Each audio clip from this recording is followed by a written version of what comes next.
Patrice Duhamel, bonjour. Bonjour. La photo, c'est le titre du roman, tellement c'est romanesque, mais non, c'est un récit historique, c'est une enquête journalistique et historique, c'est publié aux éditions de l'Observatoire, et cette photo, elle a été prise le 15 octobre 1942, et tout le monde la connaît. C'est la photo de Mitterrand et de Pétain, ensemble.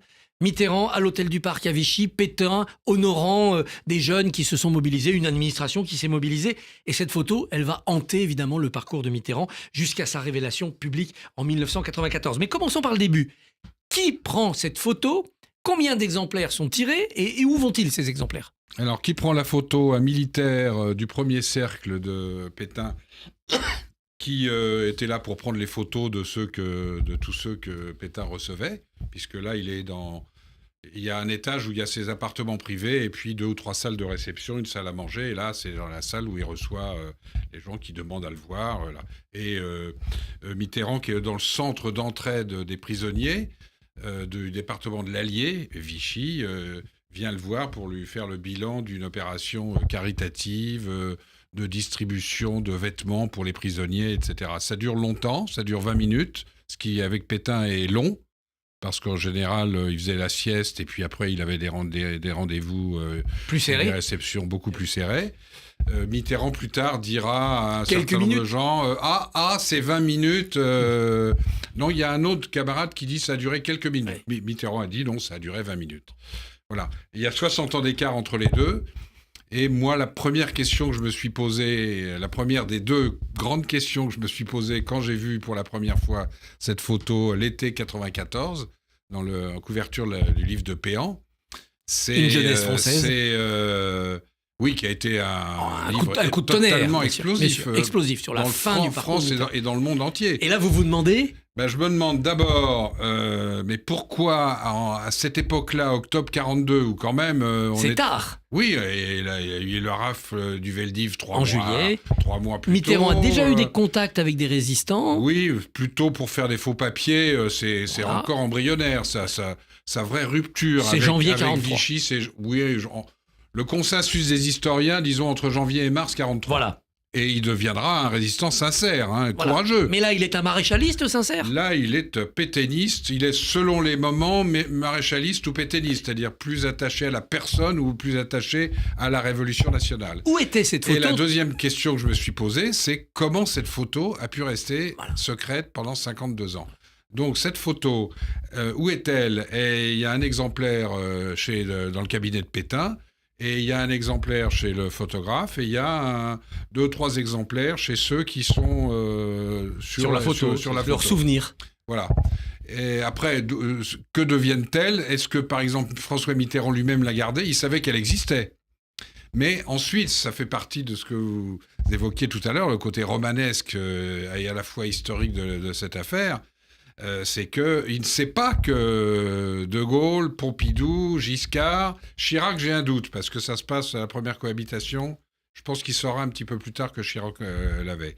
Mais les 3 premiers présidents de la Ve République, il ne sait pas. C'est ça qui est extraordinaire. Il ne sait pas qu'ils ont vu cette photo. Et notamment De Gaulle, le 24 novembre 65, on lui apporte cette photo. On est à quelques jours du premier tour de la présidentielle. Au second tour, ça sera Mitterrand face à De Gaulle. De Gaulle sait qu'il va être mis en ballottage. Il sait qu'il va être mis en ballottage, qu'il va se retrouver face à Mitterrand. Il a d'une certaine manière toutes les raisons d'essayer de l'utiliser.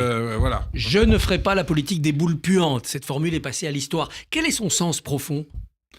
Le sens profond, c'est le De Gaulle rassembleur qui, à partir de 45, dit les fractures, les blessures. On tourne la page. Il faut tourner la page, sinon on n'y arrivera jamais, on n'arrivera pas à redresser la France. Et on sait que ça s'est passé comme ça toutes les années qui ont suivi 45, pendant la traversée du désert, et quand il revient en 58, c'est pareil. Il a toujours dans cette volonté de rassembler. Mais il y a une autre phrase qui moi quand je l'ai lu dans le bouquin de Perfit, stupéfait, c'est cette phrase. Ce jour-là, imaginez qu'un jour Mitterrand soit président de la République, je ne veux pas affaiblir la fonction présidentielle. Donc on sait que De Gaulle méprise Mitterrand, déteste le parcours de Mitterrand entre 40 et 44, Bien sûr. 45. Mais il voit qu'il incarne la gauche, et qu'un jour peut-être. Mais quelque chose l'intrigue chez ce personnage. Et c'est ça qui est très intéressant, je trouve, déjà, à ce moment-là. Changeons de président. Vous le racontez, page 91, Pompidou brûle la photo Devant en Chirac. décembre 72 devant Chirac. Chirac est très impressionné. Oui. Il lui dit, Pompidou, regardez ce qu'on fait avec de ce genre de dossier. Avant d'avoir trop envie de s'en servir. Est-ce que c'est parce que Mitterrand avait épargné Pompidou dans l'affaire Markovitch, alors c'était un renvoi d'ascenseur? Oui, alors c'est ça, c'est le fait que Pompidou est pas hyper à l'aise sur la période 40-45 non plus, parce qu'il n'a pas fait de résistance active. Il n'y a eu aucune ambiguïté, il n'était pas pétainiste, il était sans doute maréchaliste au début de la guerre, mais c'était un professeur à ce moment-là, c'était un jeune marié. Il a lui-même écrit avec beaucoup de sincérité d'ailleurs qu'il n'avait pas senti la résistance. Voilà, c'est quelque chose qui... C'est pas que ça l'intéressait pas, mais c'est qu'il n'avait pas senti et que donc, voilà, il était resté un petit peu sur la crête en dehors. Mais l'affaire Markovitch, avec la mise en cause honteuse de sa femme, qui reposait sur rien, avec des photos truquées, etc. Ça l'a profondément touché. Ah oui, il y a le Pompidou d'avant et d'après l'affaire Markovitch. Et après, il est devenu extrêmement dur. Et là, la scène dont vous parlez... Elle est 3 mois avant les élections législatives de 73, qui se présentent pas très bien pour la majorité de l'époque, et il se pose la question, il veut un témoin, il fait venir Chirac, qu'il aime beaucoup déjà, qui est ministre de l'Agriculture à ce moment-là, dont il imagine sans doute qu'il aura un destin national, et qu'il aura sans doute lui aussi à se poser la question avec cette photo. Et Chirac, effectivement, dira à 2-3 personnes, très peu d'ailleurs, parce qu'il parlait très très peu de ses rendez-vous avec Pompidou. Et il est très impressionné par cette scène, effectivement, qui est romanesque aussi. Bien sûr, la cheminée. Oui, d'autant qu'on peut penser que c'est le seul exemplaire. Non, il y en a d'autres. Non, mais comme revenir. De Gaulle, il demande qu'il n'y ait pas de copie faite. Enfin, mais il y en a. D'ailleurs, le président suivant, Giscard, qui avait été informé par De Gaulle de l'existence de cette photo. Et par Pompidou. Il ne la voit qu'en 73, grâce à ses propres réseaux. Lui aussi pourrait être tenté de l'utiliser. Et finalement, c'est peut-être John Fitzgerald Kennedy qui l'aura dissuadé. Oui, en 74, moi, il m'a raconté plus tard, et notamment dans un documentaire, et puis en privé aussi, qu'il était allé voir Kennedy en 61, je crois. Pour rembourser la dette française. Voilà, pour terminer le remboursement. Ça fait rêver aujourd'hui. Hein. Oui, tout à fait. C'est pour rembourser la dernière tranche de la dette française. Après, il n'y avait plus de dette. Et Kennedy lui dit, je crois que vous êtes jeune et que vous avez une ambition présidentielle. J'ai 2 conseils à vous donner. 1, si vous faites une campagne présidentielle, vous vous entourez de jeunes. Et 2, vous faites une campagne joyeuse. Ce qu'il fera en 74. Voilà, malgré le climat sombre du deuil de Pompidou. Et deuxième conseil. Et le deuxième conseil, pas d'attaque personnelle, rien en dessous de la ceinture. Voilà. Alors ça, c'est 74. C'est 74 Après, quand même. C'est 78, tout le monde pense que la gauche va gagner. Voilà. Alors 74 quand même, dans le débat télé, il parle pas de Vichy, mais enfin il fait une petite allusion, vous le racontez, à Mazarine, à Clermont-Ferrand. Donc il était quand même tenté par les coups bas, Giscard, mais il ne va pas sur cette photo de Vichy. Vous le soulevez, c'est peut-être parce que son père, à lui, Giscard, il a vu la francisque aussi. J'ai posé la question à Giscard. Je lui ai dit, mais est-ce qu'il y avait dans cette décision, il n'y avait pas l'idée qu'il pourrait réagir dans le camp d'en face en disant que votre père aussi avait eu la francisque et je me souviens, il avait un peu plus ou moins éclaté de rire en disant, mais j'aurais peut-être plutôt un argument pour la faire sortir, parce que les médias auraient mis côte à côte la photo de Mitterrand avec Pétain et à côté la mienne, celle de Giscard. Engagé dans l'armée. Engagé sur un char, engagé dans la première armée à 19 ans, alors qu'il devait démarrer le concours pour Polytechnique. Cette photo, et contre l'avis de son père d'ailleurs. Cette photo, tout son septennat, Giscard la garde à l'Élysée dans un petit coffre-fort. Qui est à côté, il l'a pas brûlé, lui. Hein. Il l'a pas brûlé, non. Et son premier ministre de l'Intérieur, Michel Poniatowski, lui en avait aussi une copie.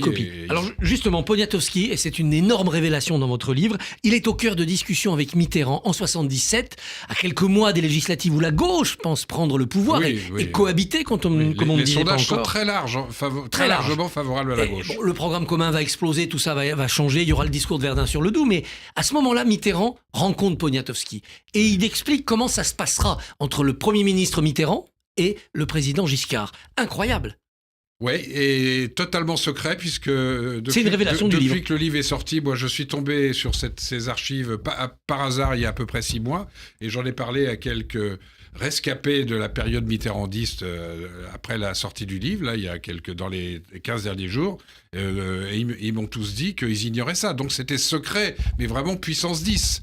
Et Mitterrand, c'était le fameux cloisonnement. Et là, il fait dire à Giscard: je ne vous attaquerai pas. Vous avez dit que vous iriez à Rambouillet et que vous reviendriez pour le Conseil des ministres. Je ne chercherai pas à vous déstabiliser. Et surtout, je compte sur vous pour contenir les communistes.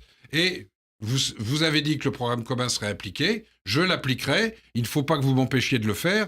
Mais je compte sur vous pour affaiblir les communistes. Et personne dans le gouvernement ne vous attaquera. Le président suivant, Jacques Chirac, après Mitterrand... Alors, c'est Premier ministre, 86-88. Oui, voilà. En 88, il défie ce président sortant. Il veut sa place. Pourquoi il n'utilise pas la photo? Il a à côté de lui Pasqua, qui en a fait des coups bas dans sa vie, mais contre Mitterrand, non. Mais qui déteste pas Mitterrand. Et oui, voilà. Mystérieuse entente. Voilà, Pourquoi ça ne sort pas à ce moment-là? Ça ne sort pas parce que y a eu la jurisprudence de Gaulle aussi qui a beaucoup pesé, le rassemblement des Français, on ne fait rien pour revenir au drame de cette période-là, etc., des années 40.